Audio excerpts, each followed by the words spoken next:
Hello guys, आज हमें पढ़ना है एक important topic that is transplantation immunology. Transplantation immunology में हम क्या क्या पढ़ेंगे? इसमें हम पढ़ेंगे ट्रांसप्लांटेशन क्या होता है, टाइप्स ऑफ ट्रांसप्लांटर्स हम इसमें पढ़ेंगे, graft rejection and types of graft rejection इसमें हम पढ़ेंगे। तो स्टार्ट करते हैं ट्रांसप्लांटेशन इम्यूनोलॉजी। मैं आपको बहुत ही इजी वे में बताऊंगा ये। इसमें पहला पॉइंट है ट्रांसप्लांटेशन क्या होता है। ट्रांसप्लांटेशन क्या होता है? Transplantation is the process of transfer of graft that is cell, tissue और organ from donor to the recipient और होस्ट। ट्रांसप्लांटेशन क्या होता है? जब हम ट्रांसफ़र करते हैं ग्राफ्ट डोनर से टू द रेसिपेंट और होस्ट तक। ग्राफ्ट का मतलब है कोई भी सेल, टिश्यू और ऑर्गन जो बॉडी में होती है उसको बोलते हैं ग्राफ्ट। अब है डोनर। डोनर क्या होता है? Donor is the person from which we take graft. मतलब ये वो पर्सन होता है जहाँ से हम ग्राफ्ट लेते हैं। अब है रेसिपेंट और होस्ट। रेसिपेंट और होस्ट क्या होता है? It is the person who receives the graft. मतलब ये वो पर्सन होता है जो ग्राफ्ट रिसीव करता है। उसके बाद है ग्राफ्ट रिजेक्शन। ग्राफ्ट रिजेक्शन क्या होता है? जब होस्ट और रेसिपेंट एक्सेप्ट नहीं करेगा ग्राफ्ट, उसको बोलते हैं ग्राफ्ट रिजेक्शन। अब है types of transplanters. There are 4 types of transplanters. इसमें पहला टाइप है ऑटोग्राफ्ट, दूसरा है आइसोग्राफ्ट, तीसरा है एलोग्राफ्ट एंड फिर लास्ट है जीनोग्राफ्ट। अब है पहला दैट इज ऑटोग्राफ्ट। ऑटोग्राफ्ट का मतलब है transfer of self tissue from one body side to another in the same individual. मतलब जब हम सेल्फ टिश्यू अपने आप में जो सेल्फ टिश्यू होता है वो हम ट्रांसफ़र करते हैं from one body side to the another. मतलब एक बॉडी साइड से दूसरी बॉडी साइड तक। जैसे कि एग्ज़ाम्पल है स्किन बर्न केस में क्या होता है, हम किसी भी पार्ट से जैसे थाई से या बैक से हम स्किन लेते हैं और वहाँ बर्नड एरिया में हम ट्रांसप्लांट करते हैं। तो इसमें क्या होता है, इसमें जेनेटिकली वो सिमिलर होता है। मतलब graft and host are genetically similar, एक ही इंडिविजुअल इसमें होता है। तो इसमें जो ग्राफ्ट रिजेक्शन होता है वो निल होता है। मतलब इसमें रिजेक्शन नहीं होता है, रिजेक्शन की पॉसिबिलिटी नहीं होती है। दूसरा है आइसोग्राफ्ट। आइसोग्राफ्ट क्या होता है? Transfer of tissue between genetically identical individuals. मतलब जब हम ट्रांसफ़र करते हैं tissue between genetically identical individual, जो जेनेटिकली आइडेंटिकल हो। जैसे कि एग्जांपल है मोनोजाइगोटिक आइडेंटिकल ट्विन्स, जो जुड़वा होते हैं और जो मोनोजाइगोटिक होते हैं, मोनोजाइगोटिक आइडेंटिकल ट्विन्स, वो जेनेटिकली सिमिलर होते हैं।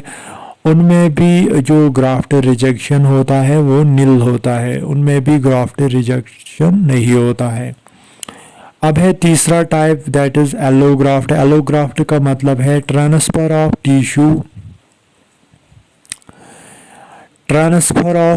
Tissue between genetically non identical individuals of same species.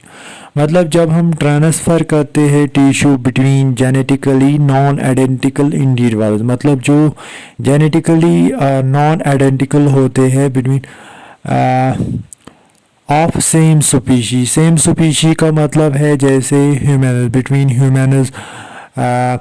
जैसे कि आपको पता ही होगा जो ह्यूमन्स है उनमें जो जेनेटिक मटेरियल होता है वो कुछ परसेंट उसमें डिफरेंस होती है, सिमिलर नहीं होता है, बल्कि उसमें कुछ परसेंट डिफरेंस होती है।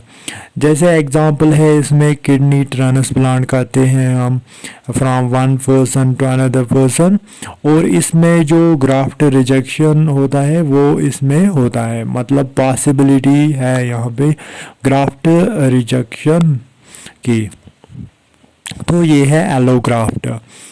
मोस्ट ऑफ द ग्राफ्ट्स जो होते हैं वो एलोग्राफ्ट्स होते हैं।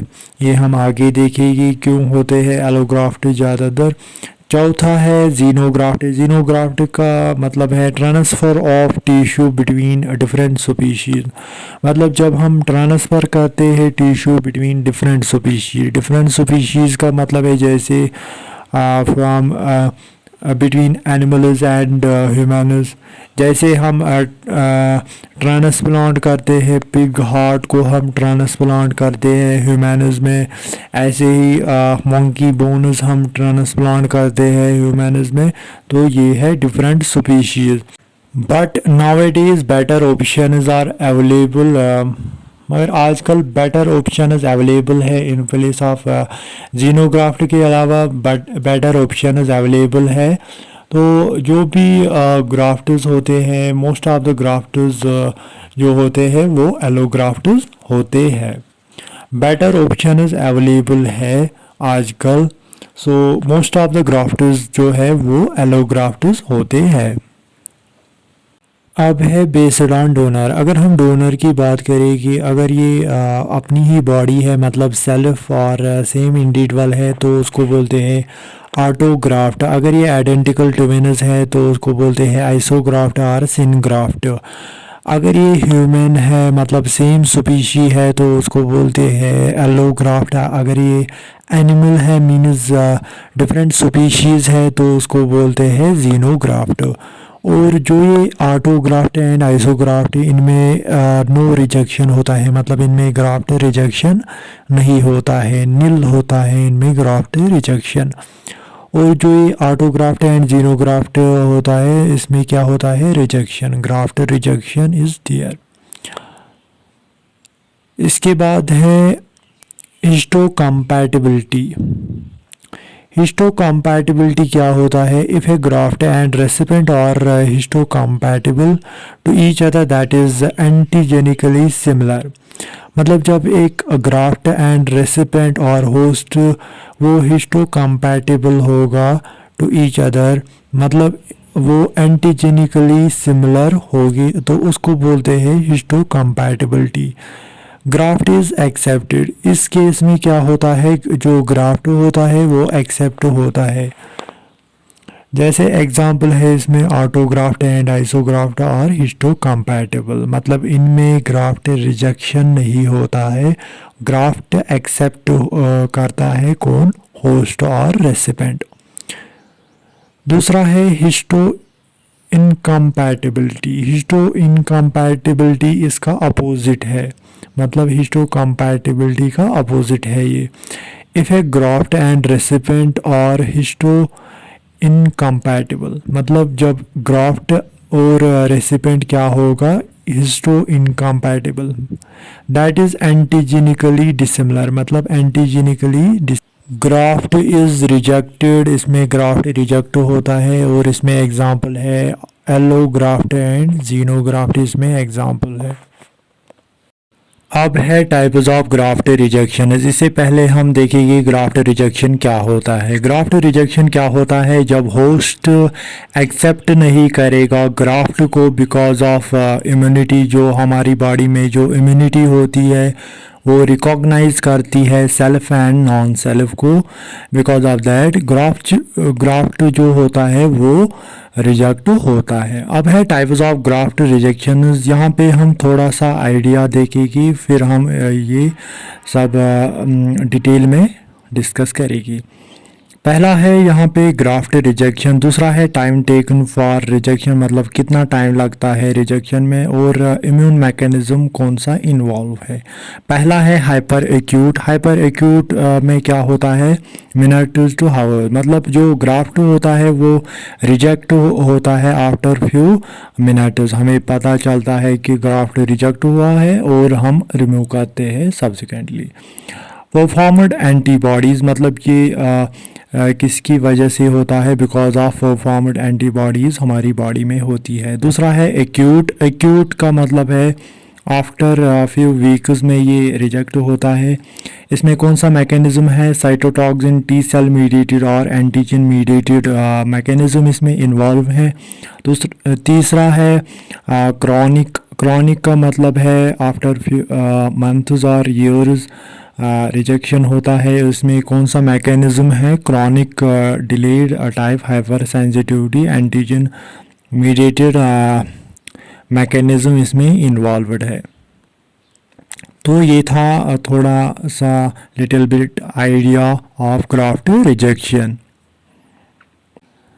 अब हम देखेंगे मैकेनिज़्म ऑफ ग्राफ्ट रिजेक्शन। इसमें हम पहले देखेंगे बेसिक मैकेनिज़्म क्या है ग्राफ्ट रिजेक्शन का।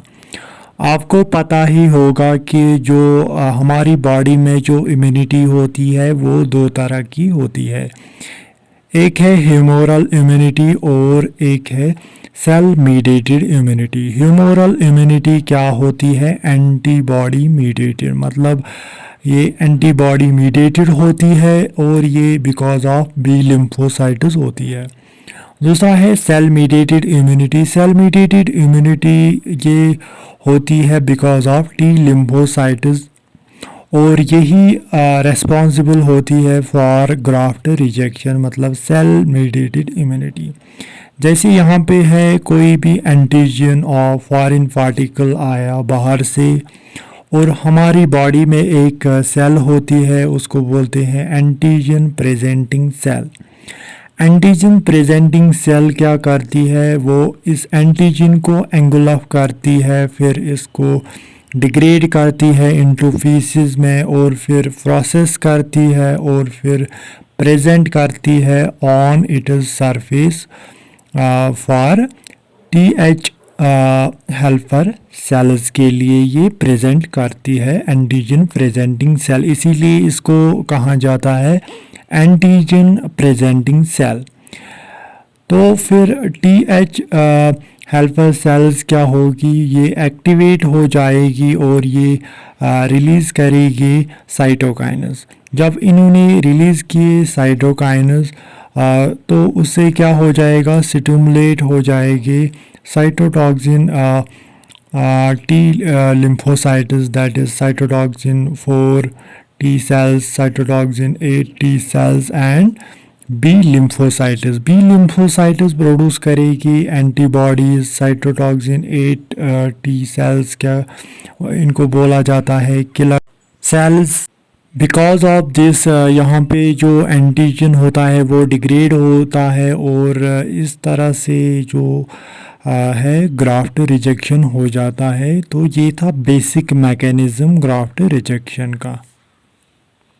तो नेक्स्ट वीडियो में हम पढ़ेंगे टाइप्स ऑफ एलोग्राफ्ट रिजेक्शन, तो वो हम नेक्स्ट वीडियो में पढ़ेंगे।